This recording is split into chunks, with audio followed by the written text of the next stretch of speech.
আমরা ঢাকা ও ঢাকার বাইরে বিভিন্ন জেলার সাপ্তাহিক বাজার দর জেনে নেব। নরসিংদী থেকে যুক্ত হবেন আমাদের সাথে তোফায়েল আহমেদ স্বপন, কুড়িগ্রাম থেকে যুক্ত হবেন ওয়াহিদুজ্জামান তুহিন এবং ঢাকা থেকে যুক্ত হবেন সহকর্মী বিজন কুমার দাস। আমরা শুরুতে যেতে চাই তোফায়েল আহমেদ স্বপনের কাছে। তোফায়েল, জানাবেন, একে তো শীতকালে সবজি খুব সহজলভ্য হওয়ার কথা, কিন্তু সেই জায়গায় সেটি বেশ চড়া দামে বিক্রি হচ্ছে বিভিন্ন জায়গায়। আপনাদের ওখানে কি অবস্থা?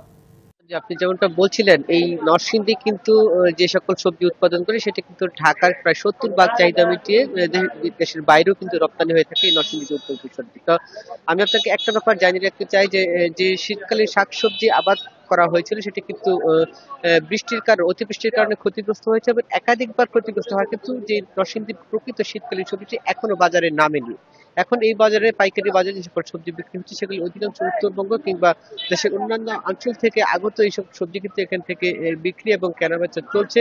ঢাকা সহ বিভিন্ন স্থান থেকে পাইকারি ক্রেতারা কিন্তু এখান থেকে সবজি সংগ্রহ করেন। তবে আমি আজকে বাজারে এসে যা দেখেছি যে সবচেয়ে বেশি যে দামে যে সবজিটি বিক্রি হচ্ছে সেটা আলু, এবং এটি উত্তরবঙ্গ, রংপুর এবং বিক্রমপুর থেকে আগত যে সকল আলু রয়েছে সেটি 90 থেকে 100 টাকায় বিক্রি হচ্ছে। এছাড়া কিন্তু এর পরের অবস্থায় রয়েছে শিম, সেটিও কিন্তু চট্টগ্রাম কিংবা দেশের বিভিন্ন স্থান থেকে এই বাজারে এসে আসে, সেটি 90 থেকে 100 টাকায় বিক্রি হচ্ছে। এছাড়া কিন্তু যে সকল সবজি রয়েছে আমি আপনাকে একটু দেখাতে চাই যে সবজির যে এই বারুইচা পাইকারি বাজারটিতে এটি কিন্তু দেশের বিভিন্ন স্থান থেকে পাইকারি ক্রেতারা কিন্তু আনাগোনায় মুখ থাকে এবং বাজার ইতিমধ্যে চলমান রয়েছে।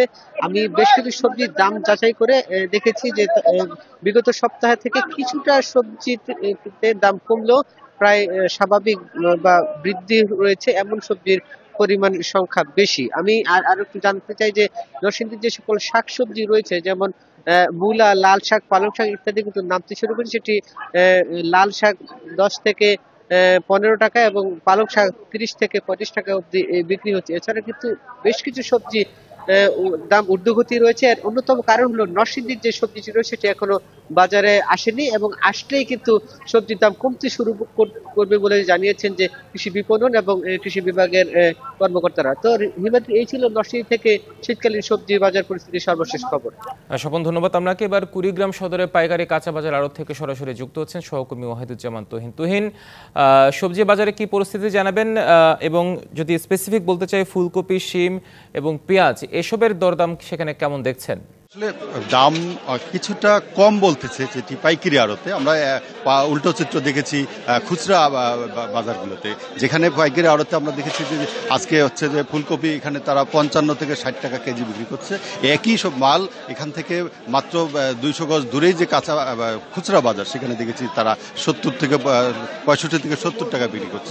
এরকম প্রকারভেদে অন্যান্য সবজি যেমন রয়েছে, বাঁধাকপি রয়েছে, বাঁধাকপিও একই 50-55 কেজি ধরে বিক্রি হচ্ছে পাইকারি বাজারে। সেটি খুচরা বাজারে মাত্র এক হাত ঘুরেই সেটি 70 টাকা দরে বিক্রি হচ্ছে। এছাড়াও শীতকালীন সবজি যেমন মূলা রয়েছে, আপনার হচ্ছে যে বেগুন রয়েছে, এছাড়া গাজর রয়েছে। যদিও গাজর এখন সারা বছরই হয়, আমরা দেখেছি যদিও গ্রীষ্মকালীন সবজি। তো এইরকম যে সবজিগুলো কুড়িগ্রামের, আমরা বলতে পারি যে এটি বেশ কয়েকটি স্পট রয়েছে কুড়িগ্রাম সদর, অলিপুর, নাগেশ্বরী, ভ্রুঙ্গামারী সহ এরকম বেশ কয়েকটি উপজেলা আমরা যে পরিমাণ সবজি উৎপন্ন হয় এটি আসলে কুড়িগ্রামের চাহিদা পূরণ করেও এটি দেশের বিভিন্ন জেলায় বিভিন্ন প্রান্তে যায়। Double million offer, Walton fridge কিনে পেতে পারেন 20 লক্ষ টাকা, রয়েছে কোটি কোটি টাকার নিশ্চিত উপহার। তারপরেও কুড়িগ্রামে যে সবজির বাজার যেটি এখনো এই শীতকালীন অবস্থায় এসেও যে কমেনি, এটি ফরিয়ারা যেটি জানাচ্ছিল যে আসলে যারা উৎপাদনকারী, যারা কৃষক পর্যায়ে, তারা বলতেছিল যে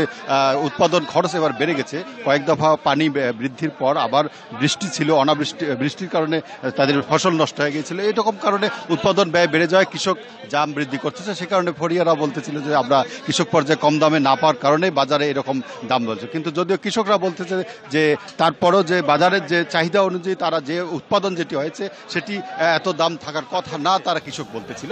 কিন্তু আমরা বাজারে দেখেছি যে এক এক বাজারে এক এক চিত্র, খুচরা বাজারে এক চিত্র, পাইকারি বাজারে এক চিত্র। তবে আশা করছেন বিক্রেতারা যে হয়তো বা সামনের দিনে যেহেতু উৎপাদন বেড়ে যাচ্ছে দাম কিছুটা কমবে। এ মাত্রই ছিল আমার কাছে। তুহিন, আপনাকে ধন্যবাদ আমাদের সাথে যুক্ত হওয়ার জন্য। এবার আমরা রাজধানীর বাজারের খবর জানবো। সহকর্মী বিজন কুমার দাস আছেন রাজধানীর মহাখালী কাঁচা বাজারে। বিজন, জানাবেন আমাদের কুড়িগ্রাম এবং যে নরসিংদী থেকে তারা যেমনটি জানাচ্ছিল যে সেখানে পাইকারিতে যেরকম দাম দেখা যাচ্ছে, খুচরাতে তার মধ্যে দরদার মধ্যে একটা বিশাল পার্থক্য আছে। তবে বেশ কিছু ক্ষেত্র বিশেষে গত সপ্তাহের তুলনায় দাম কম। মহাখালীতে কেমন দেখছেন? দেখুন, আসলে মহাখালীতে সকাল থেকে আছি, কিন্তু বিক্রেতারা যে প্রত্যাশা করছিলেন ক্রেতার সমাগম, কিন্তু আমরা সে মোটি দেখছি না। অনেকেই মোটামুটি অলস বসে আছেন। বলছে যে যেহেতু সরকারি ছুটির দিন আজকে, হয়তো ধীরে সুস্থে ক্রেতারা আসবেন। কিন্তু দামের যে বিষয়টি, আমরা গত সপ্তাহে এই খুচরা বাজারে যে মূল্য ছিল তার থেকে এই সপ্তাহে খুব একটা হেরফের হয়নি। যেহেতু শীত শুরু হয়ে গেছে, সেই তুলনায় ক্রেতাদের প্রত্যাশা ছিল যে কমবে, কিন্তু সেই তুলনায় কমেনি। আমি এই বিক্রেতার সাথে কথা বলেছিলাম, তারা বলছে যে সব বেশিরভাগ তরকারি কিন্তু 100 টাকার উপরে। বিশেষ করে নতুন আলু, যেটা নিয়ে সবচেয়ে বেশি আলোচিত হচ্ছে, নতুন আলুর আলোচনা এখন 130 থেকে 40 টাকা কেজি, এবং টমেটো সেটাও 150 টাকা বিক্রি হচ্ছে। আর এছাড়া অন্যান্য বেশিরভাগই তরকারি, যেমন আমরা বেগুন দেখছি, সেটিও 100 টাকা। এছাড়া অন্যান্য যে তরকারি সবই 100 টাকার মধ্যে বিক্রি হচ্ছে। আপনি নতুন কপি দেখতে পাচ্ছেন, ফুলকপি খুবই সুন্দর করে। এক একটা ফুলকপি কত করে বিক্রি করছেন আপনি?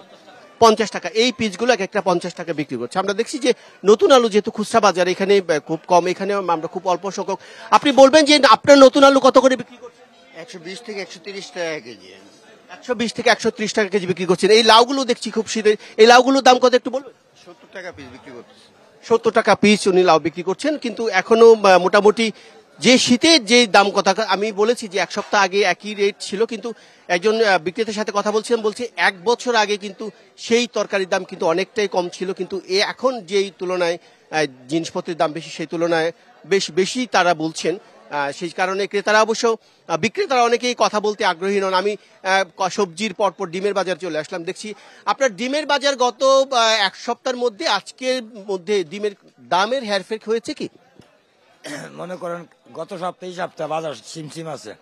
সিমসিম বলতে সমান সমান আছে, কোনো বাড়েন?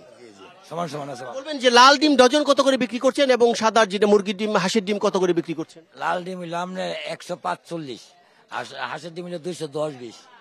210-20 এবং 145 থেকে 50 টাকা বিক্রি করছেন। আমি আসলে এখানে তরকারি ডিমের পরে আমি মাছের বাজার ঘুরেছিলাম। মাছের বাজার বলছে যে আসলে মাছের বাজার যেহেতু এখন শীত মৌসুম, মাছ প্রচুর ধরা পড়ছে, যে কারণে তারা বলছেন যে মাছের বাজার বেশ সস্তা এবং তুলনামূলক ক্রেতা কম আর কি। সব মিলিয়ে মোটামুটি স্বস্তি না হলেও অস্বস্তির বিষয়টি এখনো খুব একটা পড়েনি, কিন্তু যত শীত বাড়বে স্বস্তি ক্রেতা বিক্রেতার মধ্যে ততটা চলে আসবে, এটা তারা প্রত্যাশা করছেন। তো হিমাদ্রি, আপাতত মহাখালী কাঁচা বাজার থেকে এই ছিল আমার কাছে সবশেষ খবর। নিশ্চয়ই ভোক্তাদের প্রত্যাশা থাকবে দাম আরো কমুক। বিজন, আপনাকে ধন্যবাদ আমাদের সাথে যুক্ত হওয়ার জন্য।